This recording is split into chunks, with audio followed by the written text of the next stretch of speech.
everybody. We have enough chairs. Doesn't it, everybody? Are we missing one? One more. It's a party game. Sorry, guys. Oh, there's one up there. I didn't notice. Okay, welcome. We are very excited to have you all here, of course. And first and foremost, I want to start this off because I need to know, I must know from each of you, your acting journey. How did you start in this crazy business, this crazy passion in acting or effects, whatever that may be? Let's start with you. Well, I started off as a monster builder. I wanted to make monster suits and creature effects, and I moved out to Los Angeles from Pennsylvania. And it was really in the beginnings of creature effects stuff. I ended up working with Stan Winston, who worked on Aliens. So he took us, his crew, with him over to London for about 6 months, 5 months to prep and shoot that movie.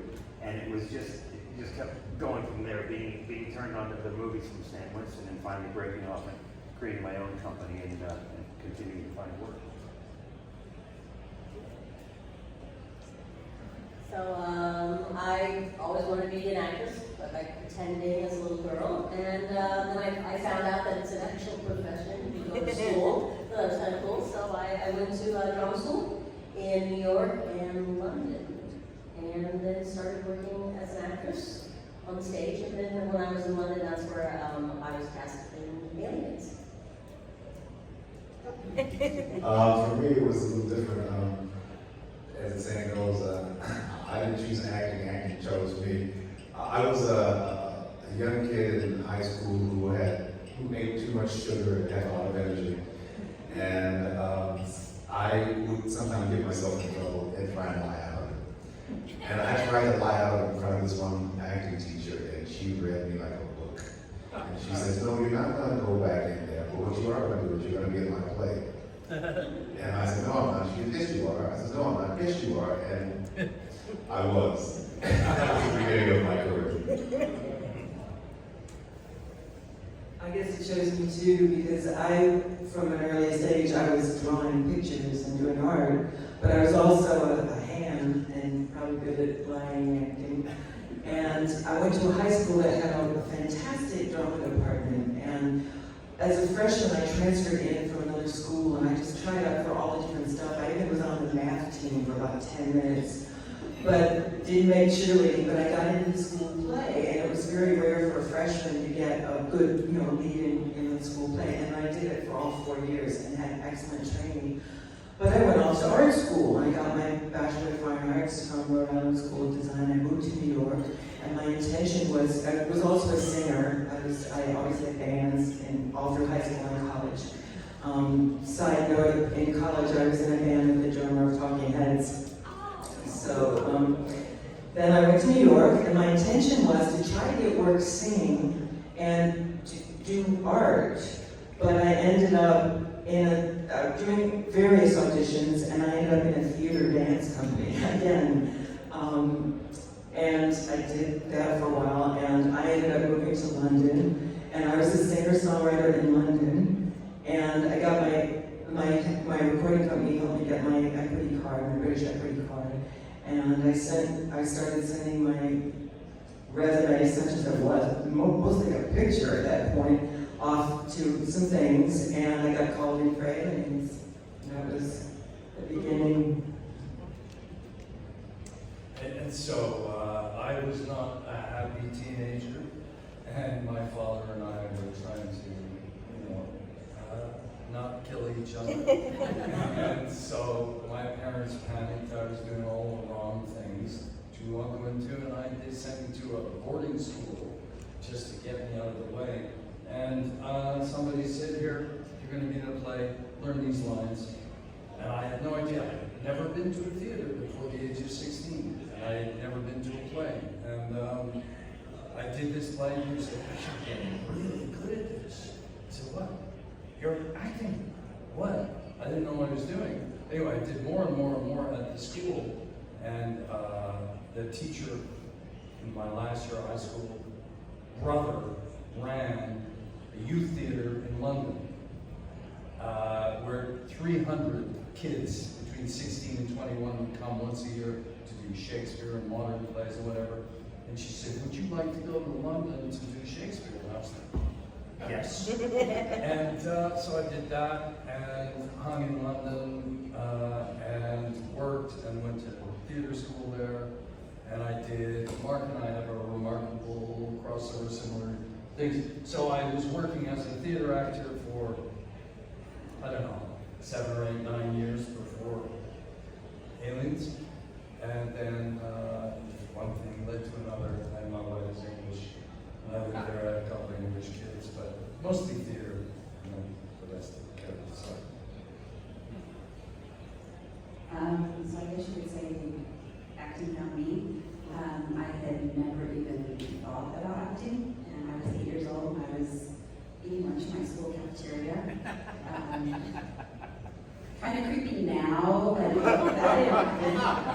But I mean, I was living on an American base, so we knew that nobody would be getting into the school if they weren't supposed to be. Oddly enough, I actually normally didn't eat school lunch in the cafeteria. If you lived near the school, you were allowed to walk home. So I normally walked home. That particular day, my mom was not going to be home, so I had to eat at school. Not very happy about having to eat at school. And someone came around taking our pictures. Thought absolutely nothing of it. I didn't even say anything about it when I got home. And then they called up and said, hey, do you want to try out for a part in a movie? I was like, sure, I've never done that before. Let's give it a try. So it all just kind of rolled from there. But previous to that, I was going to be a teacher, so that's not what I do. Yeah, so I really became an actor or became interested in it out of not my choice, but my dad was a single parent.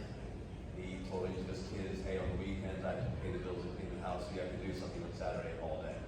So my sister danced ballet, my brother played the guitar, and my father had actually taken us to plays, and I can remember seeing the great American actor Robert Frost do Wind in the Willows, and I was kind of transfixed by that. But my dad said, hey, you can go to that Washington Theater Club youth program on Saturday. So I would take a bus all the way into downtown DC and spend the day there, and have the same sort of reaction as other people. Hey, you're really good, you're funny. And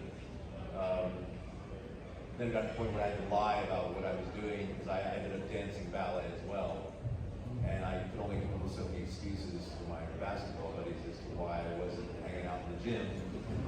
And that pressure got too great, so I ended up playing basketball, and then hadn't acted in a long while. Went to college, got cast in the play, was the ECA doing theater 101. But then got to England on a junior year abroad, and serendipity had it met a very prominent television and theater actor who told me, we asked me what I was going to do when I finished this year course. I said, I'm going back to the States to get my degree. He said, no, you're not. You're going to stay here, stay in England and train properly. So, yeah, auditioned, got into the drama center, and that's kind of it. You often hear actors say, I'm in the right place at the right time, or the phone just rang. Literally, the phone rang one day. No answer. And it was the secretary of the hospital team that I for it. And she said, listen, the casting director. And she's looking for someone like you. Can we give her a phone number? And my first reaction was, nobody was doing it. And I thought she was joking. So I said, yeah, sure, give me my phone number. 5 minutes later, the phone rang again, and it was Lady Rosina Smith, and she was casting for the movie Alien vs. Predator. And she said, listen, I'd like to talk to you, could you come in and audition? So I did, and it was a really hot day in London, about 35 degrees, in a small studio in King's Cross Station, and she gave me all that suit, and a mock-up of the Predator head, and the Predator helmet with my logos on it, and I pulled this stuff on, and she said, okay, start running. And about 4 minutes later, I stopped.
my sister was always going to be the actress. I have 4 sisters, and one of them was just always going to be an actress, and I never wanted to tell anyone that I thought I wanted to be an actor.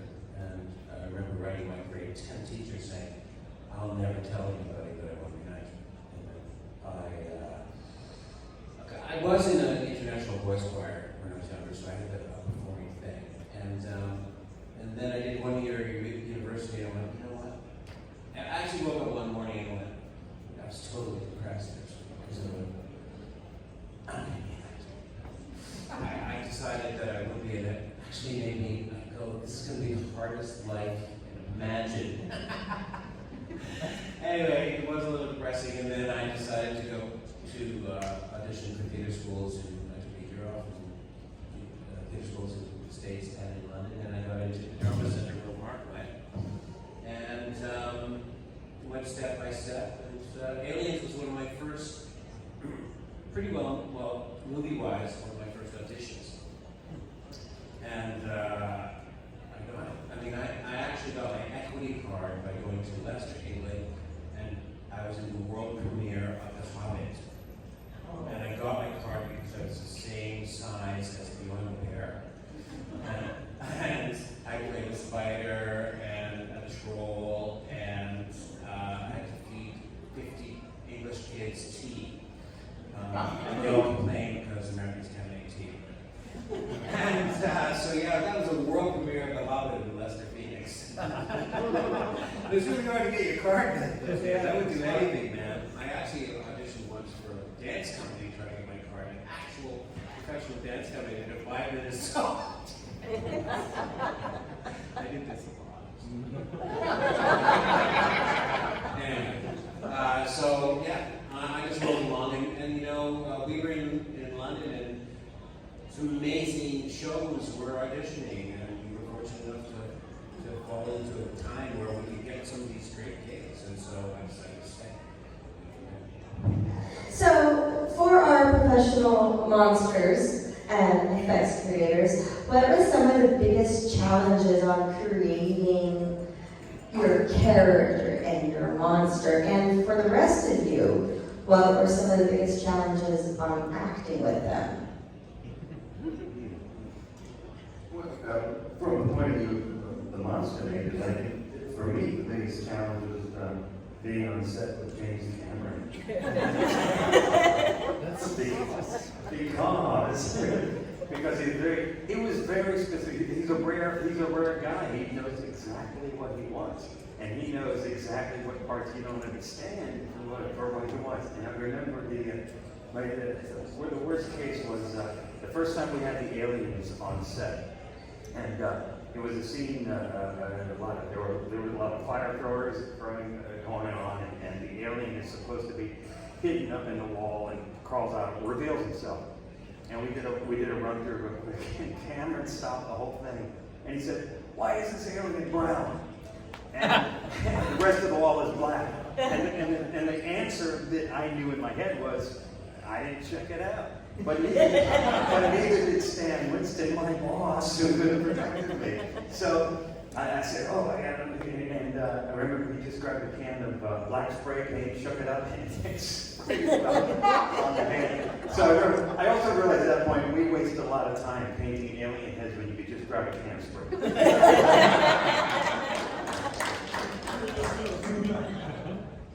It's well documented that playing monsters is hot and uncomfortable and difficult work, but you have to remember that there's a point to these characters and our characters, when they do the films. And I think probably is the greatest challenge is maintaining a separation between the thoughts of the actor and the thoughts of the character. It's difficult on set, people keep coming up to you and saying, "Are you hiding there?" You know, it's the thought of the actor, not the thought of the character. And you have to continuously remind people that actually this is something to remind people. Trying to work. And for the rest of you, what were some of the challenges of working opposite our monsters? I found it challenging that between, like on the lunch to tea break, You probably have your head off and be like around here, and you like eating like a little buddy, a sausage buddy, you know, just like, oh, I don't want to look at that. I want to really pretend that it's monsters. I think for me, one of the challenging things was actually being scared of it because, I mean, you look at it and think I would be scared as a kid, but they were, like, everyone who was in the suits at some point, like, we would be joking around, or I would see them outside of the suit completely, or their head would be off, so trying to act like I was scared of it, when in reality I knew it was my friend. So, I mean, oddly enough, I was scared of dogs, and I should say was, but I still am kind of scared of dogs, because I've been bitten by many, so I used to just kind of pretend that it was a dog chasing after me, and, yeah. My most memorable thing about the monsters, well, one of the things was that they would, the Marines would have lunch and hang out in one area, and the aliens would hang out in another area, and the two would not, we didn't kick it together. You know, they were the enemy, and we stayed over here. But I remember walking by one day, and one of the aliens, he had his head under his arm, and he was smoking a cigarette. And this was before iPhones. And I remember thinking, I wish I had a camera right now, because it was like an amazing kind of classic photograph. But we didn't kick it much with the aliens, so I don't have a lot of memory. I think I'm the only one that was grabbed by the union. And it was extremely challenging because I did half of my own stunt. If you recall, I was taken straight up in the air. And we were so old school that the stunt was achieved with a gigantic seesaw. Gigantic, like the upper end was about 6 feet off the ground. And it was operated by a bunch of crew members. So I was standing on the downside, and I'm saying my line, and the stuntman in the alien suit landed behind me, grabbed me, and simultaneously the crew members pulled down really fast on the other end, and we go shooting up into the air, so our fulcrum, our whole center of gravity changes, and simultaneously I'm lowering my live flamethrower and using it, ostensibly on my friend Rico. And the first 3 or 4 times I fell off. And I was so terrified of James Cameron that I thought, he's going to fire me today. I had to make it work, but I'm telling you, it was really hard. Jim in those days was cutting his teeth in more ways than one because he knew everybody's job better than they did, apart from maybe the actors. But so I was just obsessed with don't screw this up. Just give, because we knew the script was just something of a masterpiece. You knew it was a very, very special piece of work, so you turn up every day and think, I have to get this right. And as for you guys, the only direct contact I had was when we're in where we are, but the aliens come through the roof, and it was just the most exciting scene to play. We did it a number of times. It was, okay, reset, aliens back in the roof. And it was amazing. And Michael being going like this, and then they all came down. That was just, that was a lot of stuff. It was such fun. It was great. And we were having a laugh because the big challenge was getting it right. And Jim said, good, okay, come on. That was about it. So it didn't have much to do because it was pretty much shot in isolation. Yeah.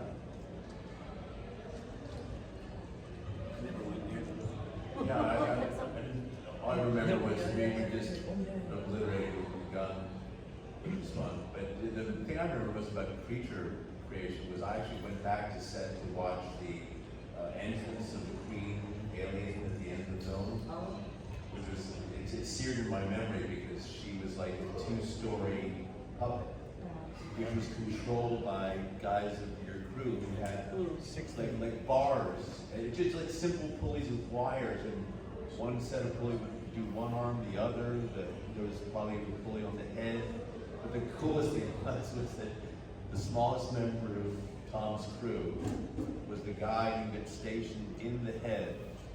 And his sole job, aside from being dressed in black and trying to hide, was to push the clean alien goo out through the tape. And I actually think Cameron at one moment had like, it's too much goo, too much goo. Wrong tooth. But I just gave him my ass over that one. But it was such an impressive shot. You look at the film, you believe this is a living monster. I mean, but on stage you see that it's just a puppet. It's such masterful filmmaking. So yeah. The other one I want to just mention, which I was just watching you shoot, when Hicks, just after your death, and alien comes and like that, and Michael unloads his shotgun into your face, watching them decide how to shoot that, and doing the mechanics slowly, and then doing it fast, was fascinating. I was always amazed at how theatrical the event was. Like, these days, there'd be much green screen and much more and all the rest of it. But like when Sigourney, I don't want to ruin it for everybody, but when Sigourney was attacked by a face hugger, there was a props guy pulling the hugger along the floor with his string.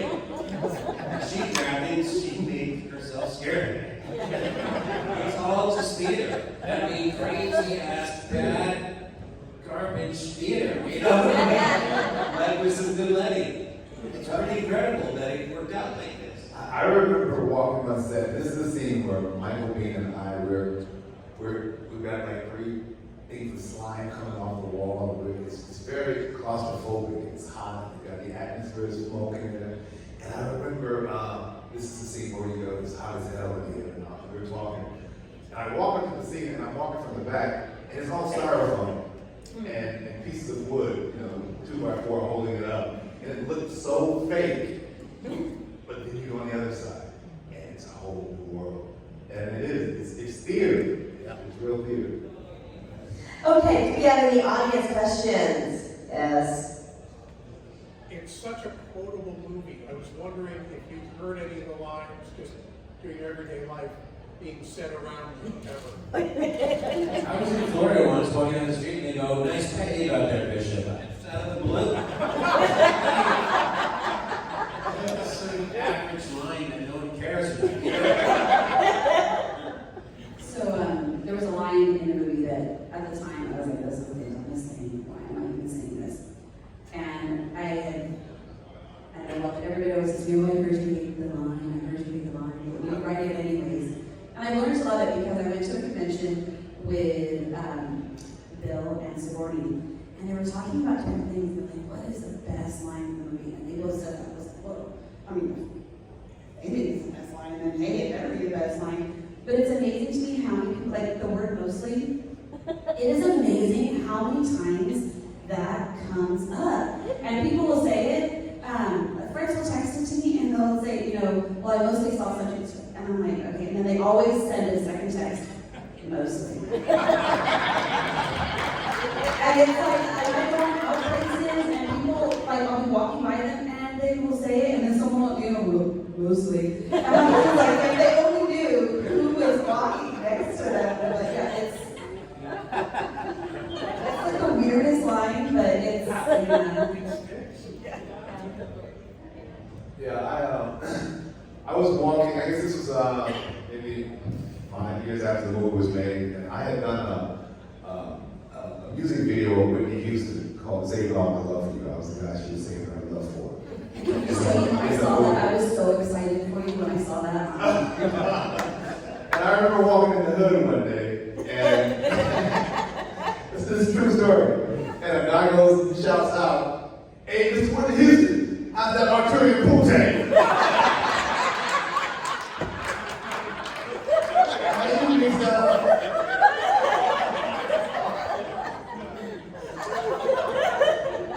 I can't beat that.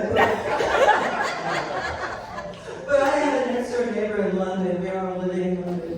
And he would come home from the pub every night, 3 sheets to the wind. And if I happened to be entering the house at the same time, I would, "Oi, say your line again. Say your line." And borderline malnutrition. condition, but I don't think there's any permanent damage. People yell, let's rock at me. You know, it's just like, nice to meet you, you always wear an ass. Guaranteed. In swimming pools.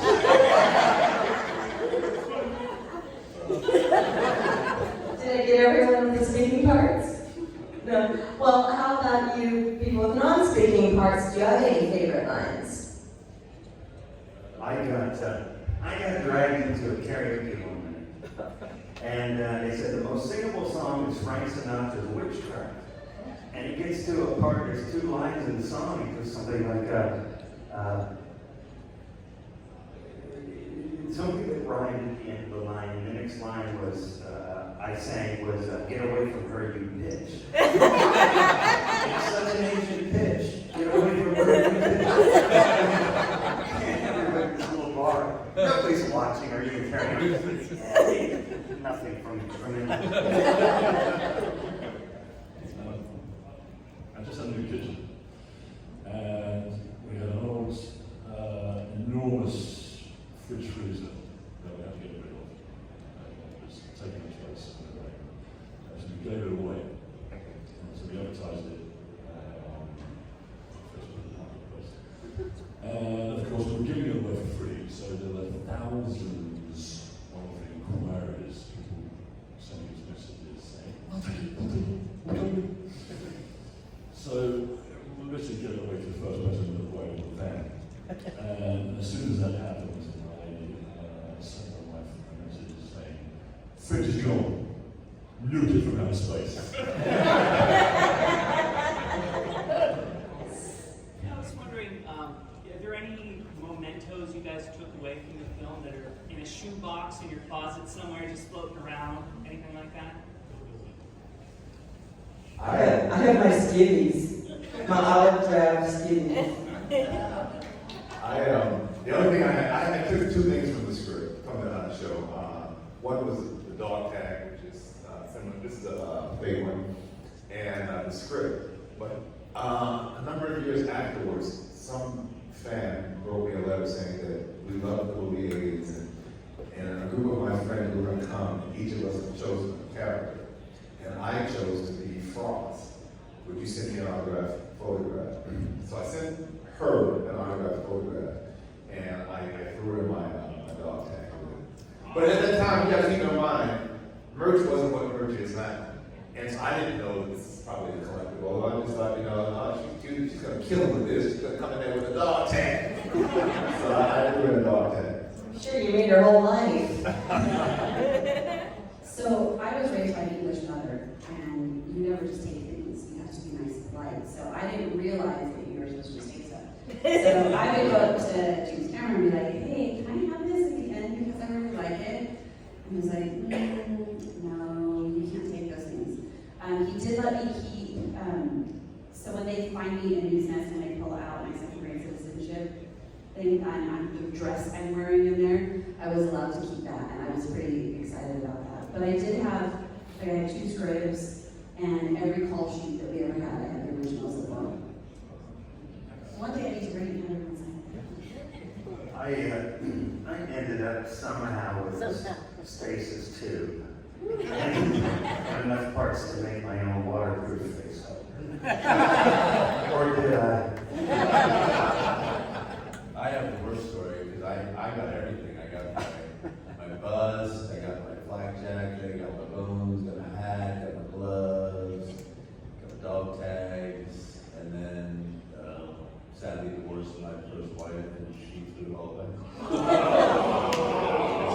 And it was sad because I figured she kept it, so I would give it to my son, but I had this guy offered me $150,000 for it, and so I called her up to say, hey, by the way, that alien stuff, and she was just, no, I threw it away.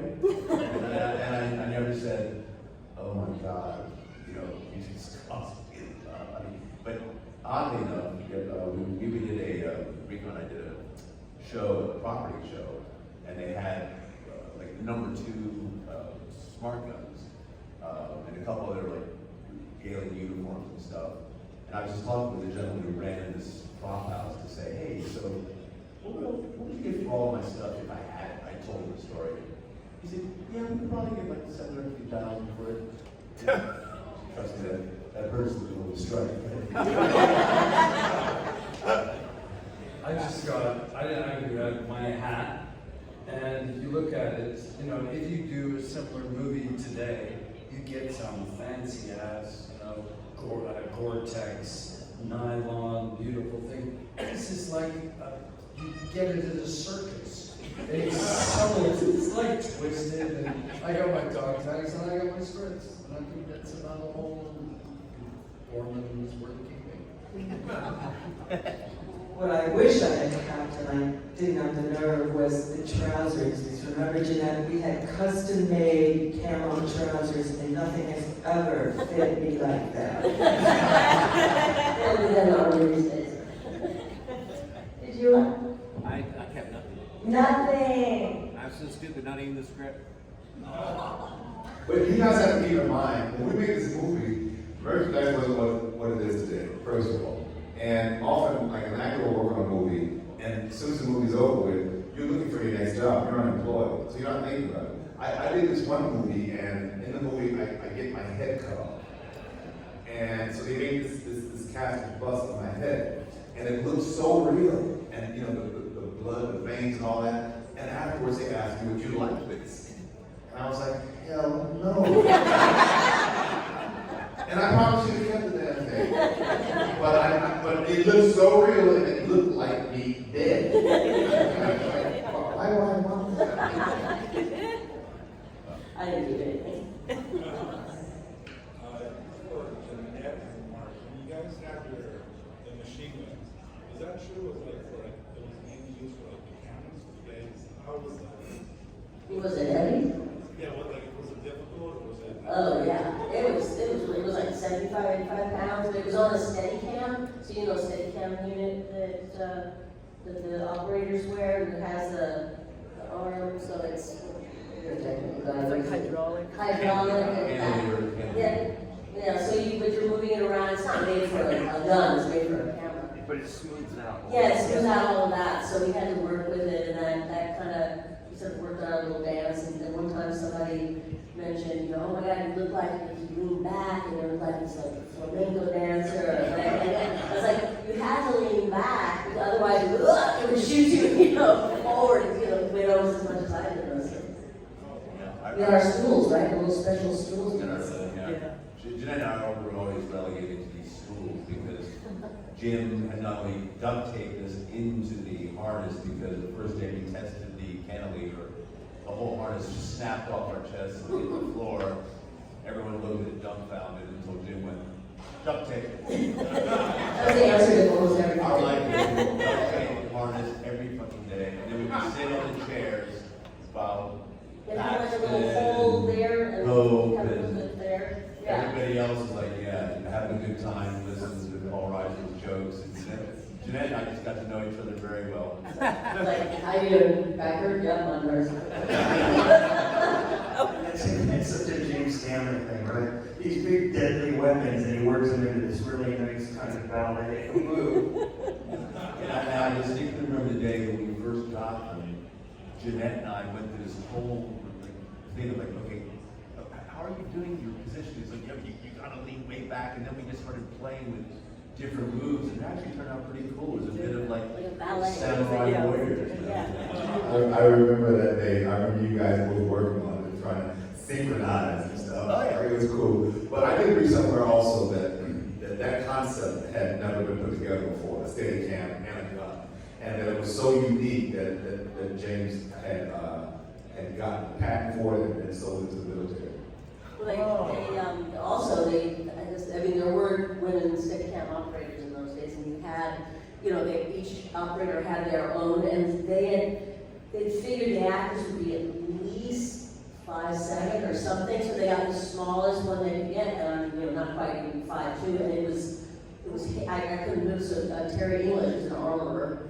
He cut it down not supposed to say that, but he actually went into it and, soldered off the parts so I wouldn't like hit my knees. So now actually I know a female Steadicam operator, and she wears her bandana, she's a Latina, she's really cool. I wonder where she got that from. Yeah, no, she's fantastic. I saw one right over here somewhere, yes. So, as characters, were you okay with the way you died, or the way Hell no!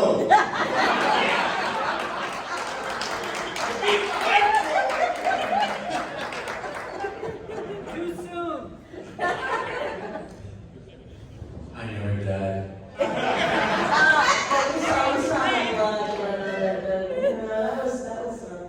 That was fun. You go first. Well, I went back to say this asshole, so I mean, like, it could have been You would have ended up in a cocoon. Right, that's true, that's true. I will say this. James had seen me very early on in the casting process, and he had I think he had all the guys read for the two leads, Hicks and Hudson. But then when it came time to cast, he said, I want you to be in a movie. But he says, I don't, but not for Hicks or Hudson. And those are the movies, those are the parts that I have gotten attached to. So I really wanted that. And then well, what I'm going to do is I'm going to rewrite the script, and I'm going to write you a nice character. And I had read the script, and I know this guy can write, so I thought, fine. And at the time, I had a choice I had to make a choice, because I had been offered Full Metal Jacket and Aliens at the same time, but they overlapped, so I had to choose. But when he told me he's going to write me a nice character, I told Full Metal Jacket, thank you, but no thank you. So I get the final script, and I read it, and hell yeah, I'm the first one to go. I mean, side note, there was an article that came out a few years ago, and it was talking about black actors that were the first to go, and my character was mentioned. Yeah. So anyway, I read the script, and I get on set, and I say, James, man, I'm the first to go. I said, come on, man, this is so stereotyping. He goes, Rico, this is the first project for a female action lead. This is Sigourney's movie. You're 6'3" and 200 pounds. We gotta get rid of you. Not only you, we gotta get rid of everybody. And I went to fair comment, and so that's how it turned out. Can I just say though, at 9 years old, it was devastating because everyone kept dying. Like all my friends kept dying, and they kept leaving. And Sigourney and I kind of had a joke towards the end. We're like, we felt like we were the orphans that nobody wanted. Like everyone was being like going off, and we were just like, we're still here. Here we are. That's hilarious. This question's for Janet and Mark. I just wanted to know what your weapons training was, aside from everybody else's. You guys had the big smart guns. How long did that take? How long did it take to do what? Well, the weapons training, we were trained, remember, was it Tim? Yeah, Tim Tipping. He was in the SAS. So we had, he'd been in Northern Ireland, and he taught all of us how to approach urban warfare, building, things like that. So yeah, I mean, I've never shot a gun, so. Yeah, we all had the same weapons training. Right, we all had the same weapons training, military training, so it looked realistic. I mean, it's smart, I mean, that thing. The coolest part of the weapon was fully automatic. So when you let that thing off, man, it made a lot. There was a lot, and then the shells would hit you. Like, Yeah, the one flaw in Jim's design was that the canister that had all the band of blanks would shoot out and ding us in the head. Like, we're looking badass. Jim always said we've been seeing and we have welts on our head. It's a wonder they put our eye out. Yeah, well, we'd have to cut sometimes with Jim. You can't wince, upstairs would not wince. You just take it right in the head. There's this one scene where the beaker's going off and we're searching. You remember the scene, and then something shoots across and Mark lets his baby rock. And the thing about these fake things is that there's more gunpowder in them because they want you to be able to see on the camera. So when they go, they kick. And I remember when the first time we did it and it went off, it was so loud and you could feel the pressure from it. I felt like screaming like a bitch, you know?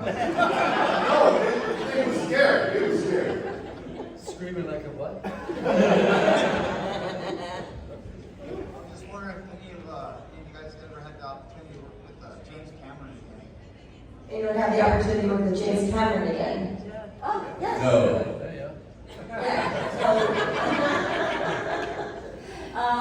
So this was my first movie. I'd done theater, and so it's the first time I'd ever auditioned, you know, in front of a camera and like that. So, yes, so then when I went back to the States, you know, we had kept in touch, and he had also, you know, he had been working with Catherine Bigelow, so I'd seen him, and you know, that's how she found me, and all of that. And then he would always kind of ask me, like, oh, hey, how's it going in LA? What are you reading for? And then that time I had a kid. And I said, oh, you know, I read for soldiers, and, you know, they think I'm in there, I walk into the room, and they go, you're not 6 feet, you're not 6 feet. I was like, yeah, well, it's a movie, you know. But, so he's like, you're such a good mother. You never get to play moms or anything. I said, I know. And then somebody called me and said, I know partially as a mother. I was like, she's not the nicest mother. And then it was great. Then I did Titanic, and I, you know, I auditioned for Avatar, but you know, it hasn't called me since then. But it's great to work with somebody who's worked with before, you know, work with the same people. So yeah, Jeanette, you worked with 3 times, right? Yeah. Terminator, Aliens, and Titanic. Right. Just the 3. James is good about using actors that he like, calling them back in case you're recording this. James is good at using actors he like, calling them back in. No, but he did call me back in for the first Avatar. And it was the weirdest auditions I've ever had in my life. Screen test, I should say. Because he gave me the script, not the whole script, just the scene that I was supposed to do. And this is the way I remember it. It may not be the way it happened, but this is the way I remember it, okay? I get the script, I learn the lines, and I am the chief of a village. And I get there, and he says, okay, Rico, this character, he doesn't speak English. And he doesn't speak any language, any earthly language. Now, I lived in Europe for 13 years, so I can speak a little bit of French, Italian, German, Spanish. He says, if you can speak any other language, don't use them, because it's an unearthly language. Okay, action. That's the way I remember it. And so there I am. I have a master's degree from UCLA. And I am there doing this screen test, doing pure gibberish, trying to make it make sense. So needless to say, I never got the job. But I have had the pleasure of working with Mark on another movie, Bill Paxton on another movie, and Michael Biehn on another movie. My first movie ever was with Billy Paxton and Michael Biehn, playing soldiers. Words of Discipline. We had a lot of fun on that. And it was just like Old Home Week when they both turned up on set. It was just very strange that these guys had just finished with, not so long ago. Here we were, on. But Jim asked me in LA, I was in LA for a bit after the movie opened. He said, we're going diving in the Bahamas. Do you want to come? And I said no for quite a few reasons. And of course, he was going to recce for The Abyss. And to this day, these are these little moments and decisions that you think, why didn't you? But that's the way it goes. The cookie crumbles. But Ed Harris almost died on it. Yeah. You refused to do publicity for it because of it. So did Kate Winslet on Titanic, who drowned. She's back in Avatar doing deep diving with him. You know, but she's. I stayed with you dry in Titanic. All right, I have one more wrap-up question before we let you go. We did not get to Amy your questions, and you can visit them at their table, of course. I'm sure they would be happy to answer. And I would love to know from each of you, is there something in the industry, in your case the teaching industry, that you haven't got to do yet that you would love to? Retire.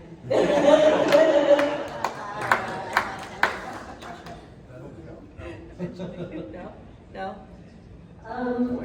Obviously, improv. I would say I never got to do much comedy. I did do Fear and Loathing in Las Vegas, which was a comedy comedy because my scene was. But I would have loved to do more comedy because I, typecast as far as in dramatic roles. But I enjoyed it. I would say, I always wanted to play God for some reason. Sorry, Morgan Freeman. Yes. But now that Morgan's done, I guess that's a wrap. No, I didn't play God in college. So, but I would like to play Jesus Christ in Jesus Christ Superstar. I sing, yeah. I don't know what to say about this because I actually left the business and went back to visual art. So Is there something in I visual was arts? showing the Whitney Biennial.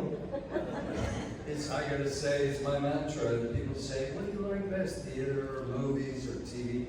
And it's good writing. As soon as you find good writing, it all becomes really possible to make some magic, some proper magic. And when you get a good script, the thoroughness and the complete vision of something like Aliens. Somebody was saying, so what's the favorite film you've ever done in your career? Because I've done quite a lot of movies. And it's just no comparison that the number and rarity of scripts that come along with the complexity and completeness of Aliens is virtually non-existent. If you're Tom Cruise or, Hanks, you get all the cream of the crop, but how many times do you go back and see a movie 36 years later with your kids, grandkids, and whatever else? It doesn't happen. And so it's good writing. Whenever I get a chance to get on with good writing, you get excited, your heart starts to go. I guess that's a good segue into talking about the strike. That's right. Yeah. Yeah, absolutely, WGA and SAG-AFTRA. Yeah. So far, and so that's, anyway, I hope you'll understand why we're on strike, and because that's the writing and the acting and the people, who the creators, want a fair share. Human beings.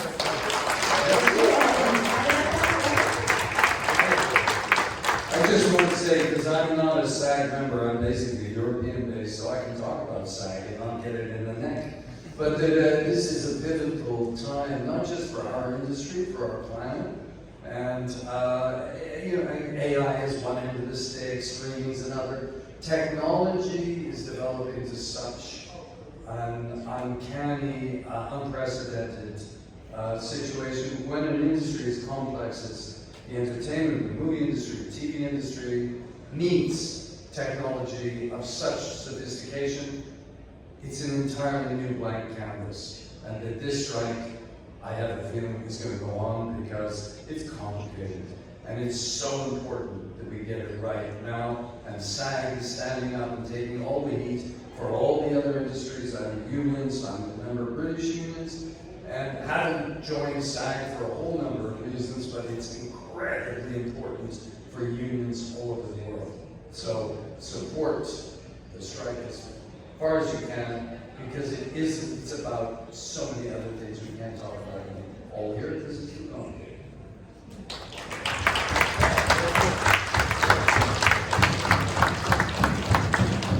Anyone else have anything they want to add on either the strike or something you want to do in the future?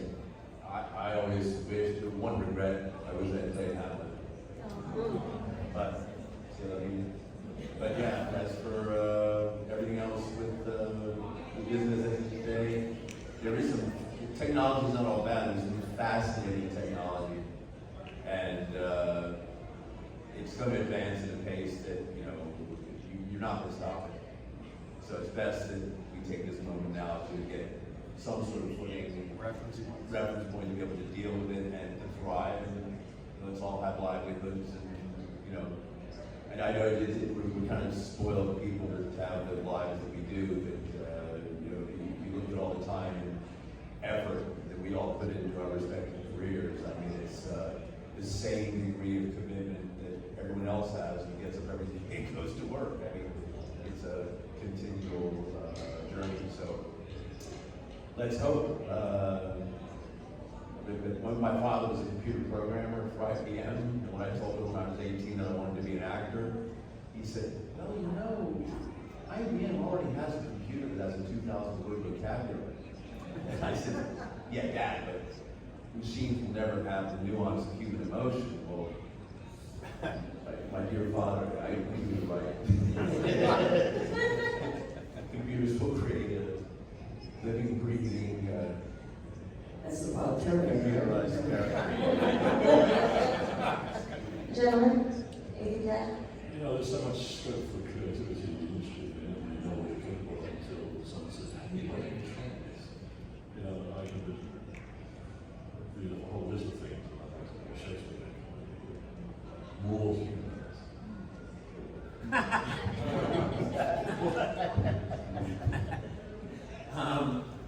There's a doubt, I guess, all kinds of things that I'd like to do. I would say I'm on board with the good writing thing, no matter what the topic is. If someone's created something that is intriguing from a writing perspective, I'd say probably more directing and producing is sort of sorry to carry on and do more of that.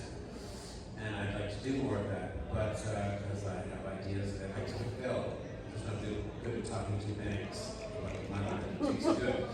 But no, I was in RoboCop 2, and that was like 7 or 8 years ago or something. And it's funny, since that moment, they basically made the same movie again, and it's really about AI. And I was saying, this is a different movie you should be making right now, because we are actually in the moment of AI legislation. Like the rules and the limitations that we have to put on this thing that might take us over. Actually there. And so it was sad to me that movie didn't fulfill that, because it was the right topic, and it's the topic of our times. I just like to say, if you can teach machines to think better than you and faster than you, you're not needed anymore. Everyone. Yes. Yeah.